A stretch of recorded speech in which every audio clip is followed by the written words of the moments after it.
الحمدللہ وحدہ والصلاة والسلام علی من لا نبی بعدہ. آپ سب لوگوں کا بہت بہت شکریہ. اینڈ سینیٹر ولید اقبال صاحب، آپ کے جنرس ریمارکس کا بہت شکریہ. آج تجدید عہد کا دن ہے. یہ ملک کے لیے، قوم کے لیے بہت اہم ہے. ہم نے اپنے ماضی پہ دیکھنا ہے. پاکستان کی آزادی کا مقصد کیا تھا؟ گورے سے مقصد کیا تھا آزادی؟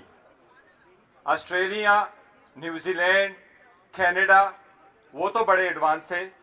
ان کے ڈالروں پہ، پاؤنڈ پہ آج بھی ایک طرف اپنے ملک کا سکہ، دوسری طرف کوئن کا ہے. تو ہمیں کیا ضرورت تھی پھر آزادی لینے کی؟ گورے نے تو بڑا اچھا کام کیا تھا. ملکنڈ تک تو پہنچا چکے تھے. سب سے بڑا ریلوے نیٹ ورک گورے نے بچھایا تھا. سب سے بڑے اور زیادہ ٹنل گورے نے بچھائے تھے. گورننس میں پورے دنیا میں مانے ہوئے تھے. پھر آزادی کی کیا ضرورت تھی؟ آزادی کا ایک ہی مقصد تھا کہ گڈ گورننس، ڈیموکریسی اور فریڈم کا کوئی سبسٹیچیوٹ نہیں ہے. ہمارے سب کنٹیننٹ کا آپ اگر ہسٹری دیکھیں تو 3000 سال پہ ہر قوم نے ہم پہ قبضہ کیا تھا. چاہے وہ برٹش تھے، چاہے وہ امپرر تھے، چاہے وہ مغل تھے، لیکن ہم نے کبھی کسی ملک پہ قبضہ نہیں کیا تھا.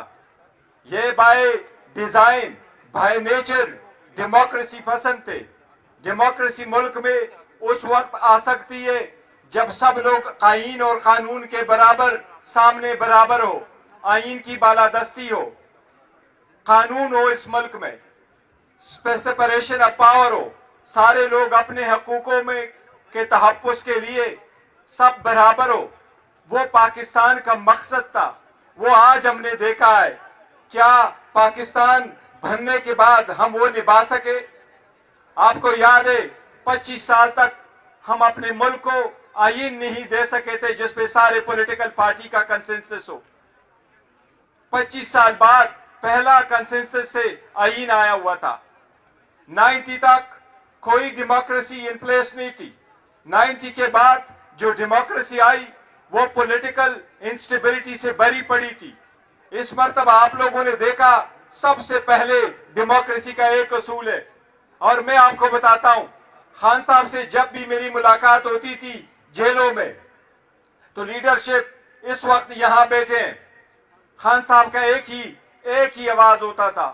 خان صاحب نے ہر مرتبہ مجھے یہ کہا، یہ ٹکٹ جو آپ لوگ فیصلے کر رہے ہیں یہ ٹکٹ ان لوگوں کو دے دو جو آپ کے پارٹی ورکرز ہیں، چاہے ان کے 3 نسلوں سے کوئی ایوان نہ گیا ہو لیکن وہ پارٹی کا دیرینہ کارکن ہو، ان کو انہیں سے دے دو.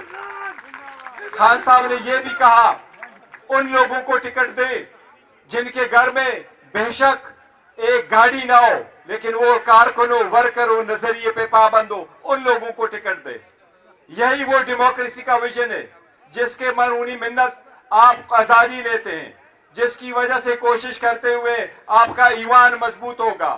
دنیا کے وہ قوم جو ہمارے ساتھ آزاد ہوئے وہ ہم سے آگے بڑھے، جو ہمارے بعد بھی آزاد ہوئے وہ بھی ہمیں پیچھے چھوڑ کے گئے. ہم اپنے قوم کو وہ آزادی دینے میں ناکام ہوئے جو ہم نے اپنے قوم کی خاطر جنگ لڑنی تھی، جو آئین کی بالادستی قائم کرنی تھی. کیا سیاست میں اپنی سی وی پہ یہ لکھنا لازم ہے کہ میں جیل جا چکا ہوں؟ کوئی بھی سیاسی کارکن کسی بھی صورت میں جیل میں نہیں ہونا چاہیے. جیل میں صرف مجرم ہونا چاہیے. یہ روش ہمیشہ کے لیے ختم ہونی چاہیے. ڈیموکریسی کا مقصد ہوتا ہے کہ پوٹینشیل ایبلٹی اور ٹیلنٹ کی بیس پہ آپ کو ملے، نہ کہ پولیٹیکل ایفیلیشن کے بیس پہ، نہ کہ خاندان کے بیس پہ. یہ صرف عمران خان صاحب ہے اور اس کی پارٹی کا ورشن ہے اور اس کا زندہ جیتا جاگتا ثبوت میں ہوں. انہوں نے اپنے خاندان میں نہیں دیا، انہوں نے کہا میرے پارٹی کا ورکر میرا چیئرمین ہوگا. یہی وہ ڈیموکریسی ہے جس کے لیے ہم کوشش کرتے ہیں. یہی پاکستان کا مقصد تھا. ٹرو ڈیموکریسی آئے گی، ہر ایک کو اپنا حق ملے گا، ایوان بالادستی اور جمہوریت ہوگی. جب ایوان مضبوط ہوگا، جب عدلیہ آزاد ہوگی تب پاکستان بہتر ہوگا اور آگے جائے گا اور اقوام مولا میں، پورے دنیا کے اقوام میں تب جا کے ایک صف میں کھڑے ہوں گے. اسی کا تجدیدی عہد کا دن کرنا ہے. ہم نے اپنے